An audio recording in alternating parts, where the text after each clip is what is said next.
Hello दोस्तों, स्वागत है एक बार फिर से आप सभी का।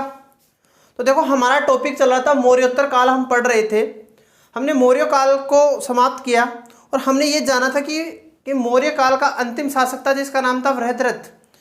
मौर्य काल का अंतिम शासक वृहद्रथ था जिसकी हत्या 185 से 184 ईसा पूर्व में शुंग वंश का जो शासक था उसका नाम था पुष्यमित्र शुंग, उसके द्वारा उसकी हत्या कर दी गई थी। और शुंग वंश की नींव, मगध साम्राज्य पर शुंग वंश की नींव रखी गई थी पुष्यमित्र शुंग के द्वारा 185 से 184 ईसा पूर्व में उसकी नींव रखी गई थी। उसके बाद में देखो, हमने बात की थी कि जैसे ही मौर्य काल का विभाजन हुआ, शुंग वंश की स्थापना हुई मगध साम्राज्य पर, तो मौर्य काल का विभाजन होते ही भारतीय इतिहास दो भागों में विभाजित हो गया। अब वो दो भाग कौन कौन से हैं, उन्हीं को हम मौर्योत्तर काल के अंतर्गत पढ़ते हैं। अब मौर्योत्तर काल के अंतर्गत जो दो विभाजन हुए, भारतीय इतिहास का जो विभाजन हुआ, उसमें एक विभाजन तो आता है आपके सामने भारतीय राजवंशों का शासन, कि मगध साम्राज्य हो या भारत हो, मगध साम्राज्य या भारत पर भारतीय साम्राज्य यानी भारतीय कौन कौन से शासकों ने शासन स्थापित किया था। और दूसरा भाग आता है आपके सामने विदेशी आक्रांताओं ने भी भारत पर अधिकार किया था। तो देखो, हमारी ये कक्षा तो हो चुकी थी कि भारतीय शासक कौन कौन थे जिन्होंने, या भारतीय राजवंश कौन कौन थे जिन्होंने भारत पर क्या किया था, अधिकार किया था।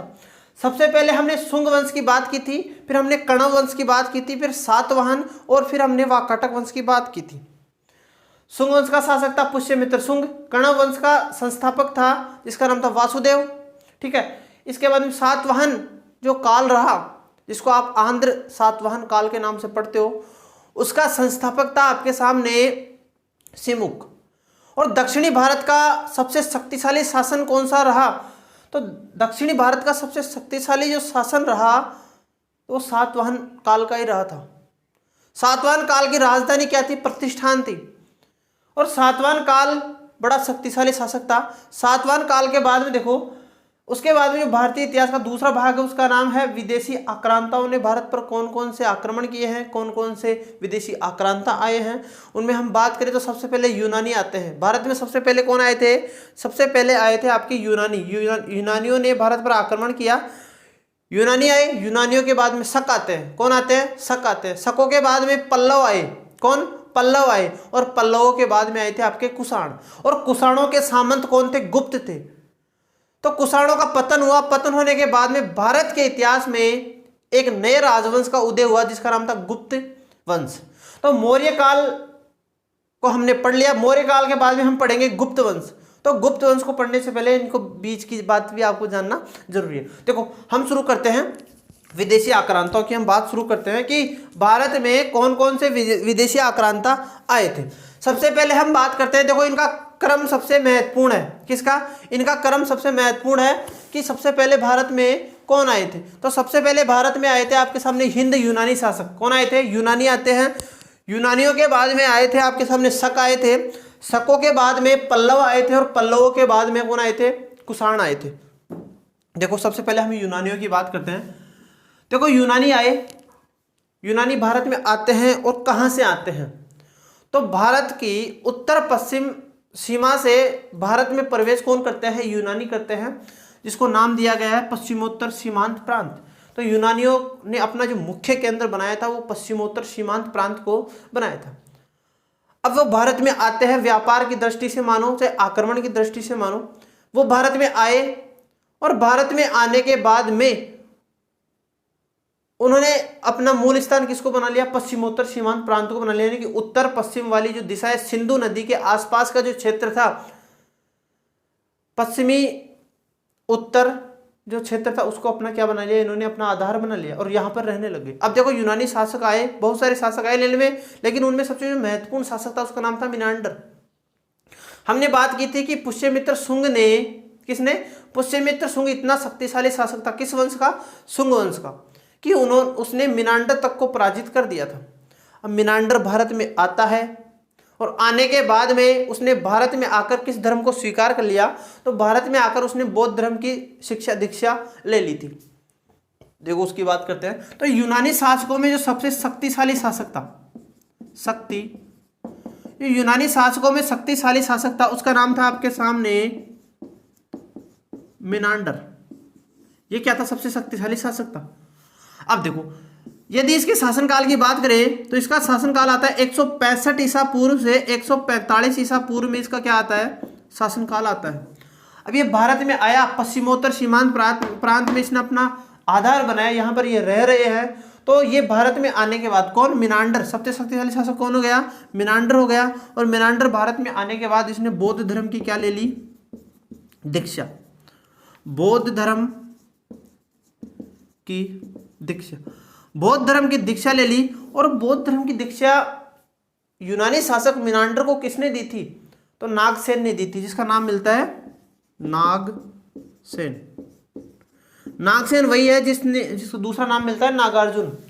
नागार्जुन या नागसेन ने यूनानी शासक मिनांडर को किस धर्म की दीक्षा दे दी, तो इसने मिनांडर को बौद्ध धर्म की दीक्षा दे दी। अब देखो, बौद्ध धर्म की दीक्षा तो दे दी, लेकिन मिनांडर ने बौद्ध धर्म की कुछ अच्छी बातों को जानना चाहा, कुछ प्रश्न किए। मिनांडर ने नागसेन से कुछ प्रश्न किए और नागसेन ने उत्तर दिया उसका।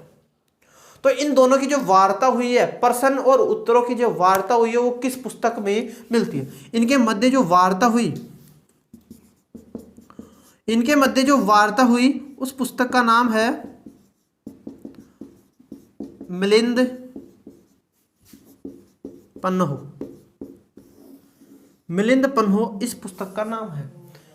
तो मिलिंद पन्हो पुस्तक के बारे में हमारे को क्या प्राप्त होता है कि इसमें यूनानी शासक मिनांडर और नागसेन के मध्य के क्या मिलते हैं, प्रश्न और उत्तरों के क्या मिलते हैं, हमारे को जानकारी मिलती है। साथ ही साथ मैं बात करूं कि यूनानी शासक आते हैं भारत में, तो पहली बार भारत में सोने के सिक्के किसने चलाए थे, तो भारत में पहली बार सोने के सिक्के भी आपके सामने यूनानी शासकों के द्वारा चलाए गए थे। भारत में पहली बार सोने के सिक्के चलाए। और हम बात कर चुके हैं कि जो हिंद यूनानी शासक आए हैं उनका मुख्य स्थान कौन सा, पश्चिमोत्तर सीमांत प्रांत में ये रहते थे। यदि इसके बाद में मैं बात करूं कला की, तो यूनानी जो शासक आए हैं भारत में, तो इनके आगमन के बाद में गांधार कला का इन्होंने क्या किया था, विकास किया था। गांधार, तो इनके समय गांधार कला अपने चरमोत्कर्ष पर पहुंच गई थी। तो ये थी कुछ यूनानियों की बात। अब यूनानी आए, यूनानियों के बाद में आते हैं शक। ठीक है, कौन आए थे, शक आए थे, उसकी हम बात कर लेते हैं। हम बात करते हैं शकों की। तो हमने बात कर ली कि गांधार कला का सबसे ज्यादा विकास हुआ है आपके सामने यूनानी शासकों के समय। अब देखो शकों की मैं बात करूं तो मूलतः जो शक लोग थे या विदेशी आक्रांता जो शक थे वो 5 शाखाओं में विभाजित थे। कितनी शाखाओं में थे, शाखाओं में,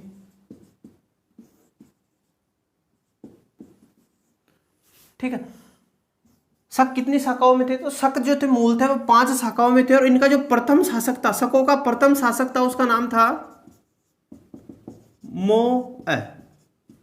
कि शकों का जो प्रथम शासक था वो था मोअ। अब देखो मूलतः हम बात करें कि ये मूलतः थे कहाँ के, जो शक थे भारत में, जो शक आए हैं यूनानियों के बाद में, तो शक आए हैं, तो इनका मूल स्थान क्या था, तो जो शकों का मूल स्थान था वो था आपके सामने मध्य एशिया। क्या था,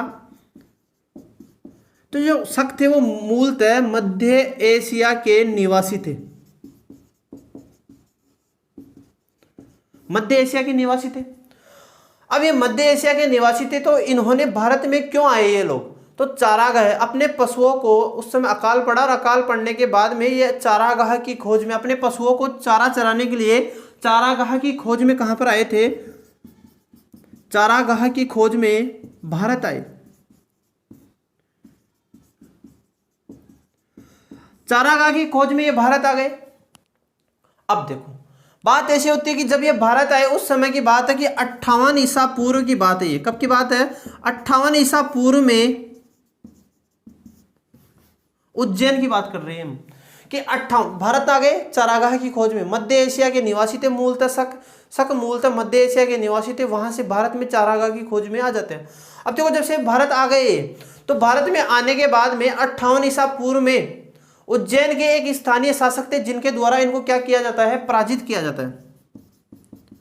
इनके साथ में युद्ध किया जाता है। शकों के साथ में उज्जैन के एक स्थानीय शासक थे, जिनके द्वारा शकों के साथ में युद्ध किया जाता है। युद्ध करने के बाद में शकों को पराजित किया गया। किसके द्वारा?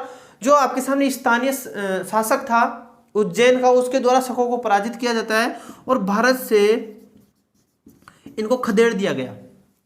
ठीक है, जब इनको भारत से खदेड़ दिया गया शकों को, तो इस जीत की खुशी में कौन सी संमत चलाई गई? तो 58 ईसा पूर्व में विक्रम संमत।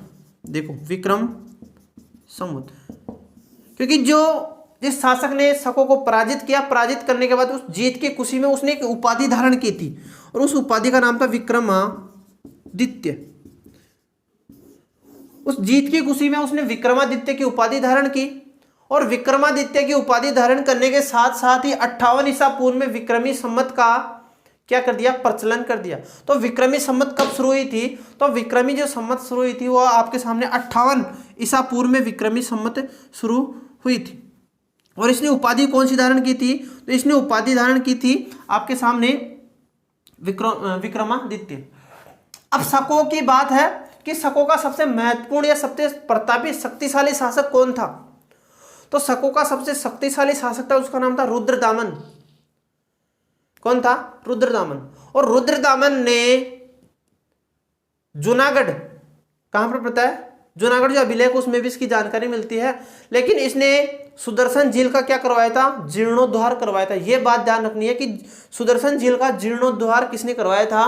तो आपके सामने शक शासक जिसका नाम था रुद्रदामन। तो इनका प्रतापी शासक कौन था? तो प्रतापी शासक था जिसका नाम था रुद्रदामन। रुद्रदामन प्रथम।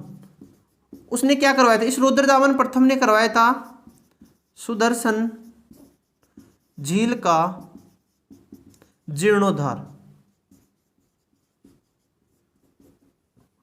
ठीक है, और यह रुद्रदामन जो था वो संस्कृत भाषा से प्रभावित था। संस्कृत भाषा इसको सबसे अच्छी लगती थी, संस्कृत भाषा का प्रेमी था, इसलिए संस्कृत भाषा का प्रचार प्रसार करने के लिए इसने गिरनार अभिलेख लिखवाया था। तो ध्यान रह जाएगा गिरनार अभिलेख किसका है? तो जो गिरनार अभिलेख है, गिरनार अभिलेख, तो जो गिरनार अभिलेख है वो रुद्रदामन के समय का है। रुद्रदामन ने संस्कृत भाषा के प्रचार प्रसार के लिए इस अभिलेख को लिखवाया था। ठीक है, तो ये हो गया आपके सामने शकों की कुछ जानकारी। शकों के बाद में आते हैं पल्लव। आपको सिर्फ नाम ध्यान रखना है कि शकों के बाद में क्रम में कौन आए थे?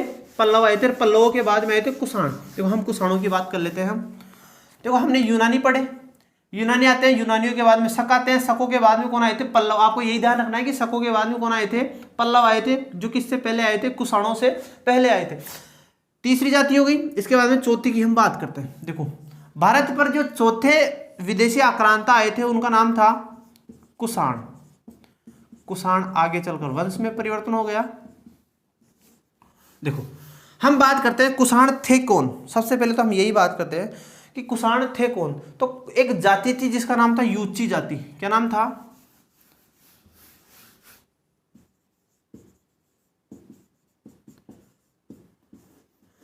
देखो एक जाति का उल्लेख मिलता है, उस जाति का नाम था यूची जाति।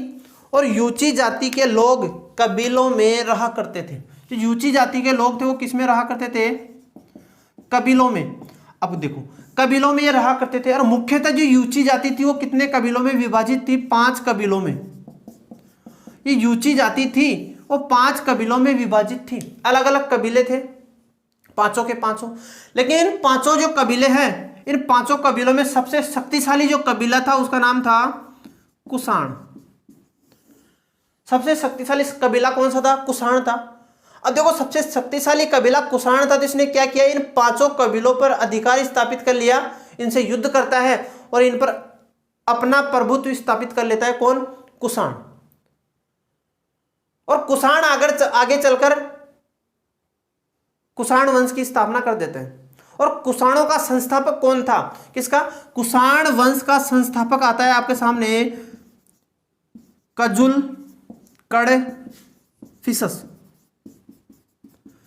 और कुषाण वंश की नींव रखी थी किसने? तो कुषाण वंश की नींव रखी थी आपके सामने कजुल कड़फिसस ने। ठीक है। तो कुषाण वंश इस प्रकार से विकसित हुआ था कि कुषाण मुख्यतः प्रारंभिक समय में यूची जाति के लोग थे, कबीलों में रहा करते थे। मुख्यतः 5 कबीले थे। कितने थे? 5 कबीले थे। और 5 कबीलों में सबसे शक्तिशाली कबीला कौन सा था? कुषाण था। और इसने क्या किया? उन पर अधिकार स्थापित करता है। कौन? कुषाण अधिकार स्थापित करते हैं, अपने वंश की नींव रखते हैं। और कुषाण वंश का संस्थापक कौन था? कंजुल कड़फिसस था। और सबसे पहले हम बात करें कि कुषाण वंश का सबसे प्रतापी या शक्तिशाली शासक कौन था? उसका आपने नाम सुना होगा, कनिष्क था। कौन था इसका प्रतापी शासक? था प्रतापी। देखो हम इसको आगे बात कर लेते हैं। तो ध्यान रखना, कुषाण कौन थे? यूची जाति के कबीलों में। देखो प्रतापी शासक कि इसका प्रतापी शासक कौन था? तो इसका प्रतापी शासक था जिसका नाम था कनिष्क।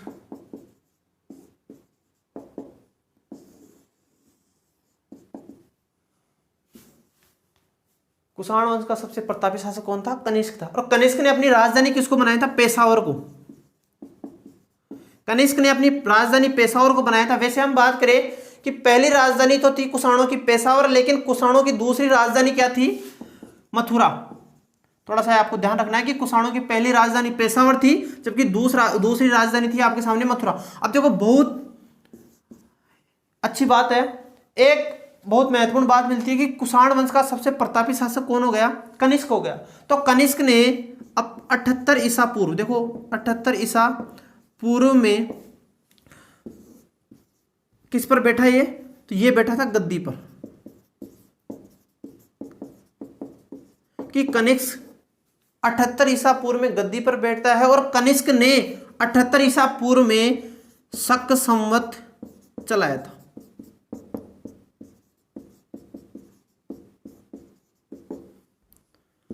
शक संवत चलाया था। ठीक है, तो आपको ये ध्यान रखना है कि कनिष्क ने कौन सा संवत चलाया था? तो 78 ईसा पूर्व में जब कनिष्क गद्दी पर बैठता है उस समय इसने शक संवत चलाया था। ठीक है, कौन सा संवत चलाया था? शक संवत चलाया था। इसके बाद में हम बात करें कि जो बौद्ध धर्म था, बौद्ध धर्म, तो कनिष्क ने कौन सा धर्म स्वीकार कर लिया था? तो कनिष्क बौद्ध धर्म का अनुयायी बन गया था। और कनिष्क के समय बौद्ध धर्म की चौथी बौद्ध संगति हुई थी। कौन सी? चौथी बौद्ध संगति। चौथी बौद्ध संगति कहां पर हुई थी? कुंडलवन कश्मीर में हुई थी।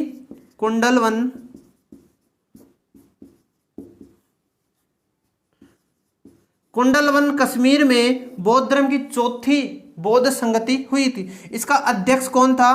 तो इसका अध्यक्ष था आपके सामने वसुमित्र। कौन था? वसुमित्र। वसुमित्र इसका अध्यक्ष था। ठीक है, और किसके समय हुई थी? तो कुषाण वंश का जो शासक था कनिष्क, उसके समय चौथी बौद्ध संगति होती है। और बौद्ध धर्म इस चौथी बौद्ध संगति में 2 भागों में विभाजित हो गया। एक तो हो गए हीनयान शाखा और एक हो गई महायान शाखा। तो बौद्ध धर्म, आपसे क्वेश्चन पूछा जा सकता है कि बौद्ध धर्म किस बौद्ध संगति में विभाजित हो गया था?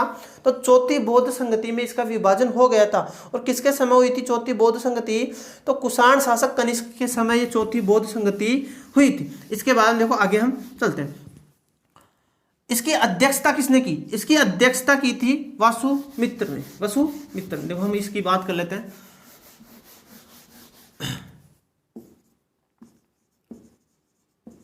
अध्यक्षता वो किसने की थी? वसुमित्र ने। वसुमित्र ने इसकी अध्यक्षता की। अब देखो महत्वपूर्ण बात आती है यहां से कि वसुमित्र की एक रचना मिलती है। उस रचना का क्या नाम है? तो उस रचना का नाम है महाविभास सूत्र। महाविभास सूत्र ये महत्वपूर्ण क्यों है? क्योंकि इसको कहते हैं बौद्ध धर्म का विश्वकोश। किसको कहा गया है? तो इसको कहा गया है बौद्ध धर्म का विश्वकोश। बौद्ध धर्म का विश्वकोश कहा जाता है। अब देखो कनिष्क के समय की हम और बात करें कि कनिष्क के समय का राजवैद्य कौन था? तो चरक था। कौन था? चरक। चरक ने कौन सी संहिता लिखी थी?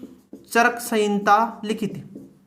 ठीक है, इसके बाद में एक इसका राज्यवेद हो गया। इसके बाद में इसका राजकवि, कनिष्क के समय का राजकवि था, उसका नाम था अश्वघोष। अश्वघोष जिसने क्या लिखा था? जिसने लिखा था बुद्ध चरित्र। बुद्ध चरित्र लिखा था। अन्य हम बात करें तो एक नाम मिलता है नागार्जुन। नागार्जुन ने कौन सा लिखा था? नागार्जुन ने लिखा था मध्यमिका सूत्र। ठीक है। और जो नागार्जुन था इसको भारत का आइंस्टीन कहते हैं, भारत का आइंस्टीन कहा जाता है। और ये मध्यमिका सूत्र है, इसमें क्या मिलता है? सापेक्षता का सिद्धांत किसने दिया था? तो नागार्जुन ने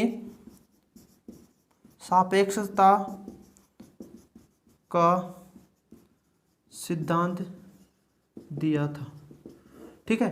तो ये थे आपके सामने कुषाण वंश के प्रतापी शासक जिनका नाम था कनिष्क। कनिष्क के समय नागार्जुन भी था। नागार्जुन ने कौन सा सिद्धांत दिया था? मध्यमिका सूत्र सिद्धांत दिया था। और इस मध्यमिका सूत्र में क्या मिलता है? सापेक्षता का सिद्धांत मिलता है। इसके बाद में हम बात करें कि कनिष्क की जो मृत्यु हुई थी वो 102 ईसा पूर्व में हुई थी। थोड़ा सा ध्यान रखना, 102 में हुई थी। और इसका जो अंतिम शासक था, किसका? कुषाण वंश का अंतिम शासक था, उसका नाम था वासुदेव। थोड़ा सा आपको ध्यान रखना कि कुषाण वंश का अंतिम शासक था जिसका नाम था वासुदेव। और कुषाण वंश के समय गांधार शैली और साथ ही साथ में मथुरा शैली का विकास हुआ था। ठीक है। और सबसे अंतिम बात करते हैं कि कुषाणों के सामंत कौन थे? तो कुषाणों के सामंत थे आपके सामने। कुषाणों के सामंत कौन थे? गुप्त थे। कौन थे? गुप्त थे। कुषाणों के सामंत गुप्त है। जैसे ही कुषाण वंश समाप्त होता है, कुषाणों के समाप्त होने के बाद में भारत पर एक नए वंश की नींव रखी गई जिसका नाम था गुप्त वंश।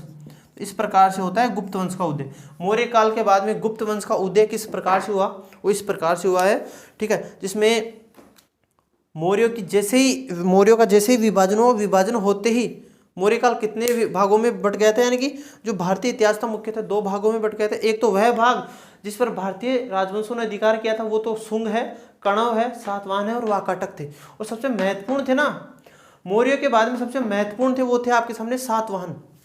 और विदेशी आक्रांता भी आए यहाँ पर, हिंद यूनानी आए, शक आए, पल्लव आए, कुषाण आए। कुषाणों के सामंत कौन थे? गुप्त थे। तो ठीक है, आज के लिए हम इतनी कक्षा को रखेंगे। इसके बाद में पढ़ेंगे हम गुप्त वंश को। Okay, thank you.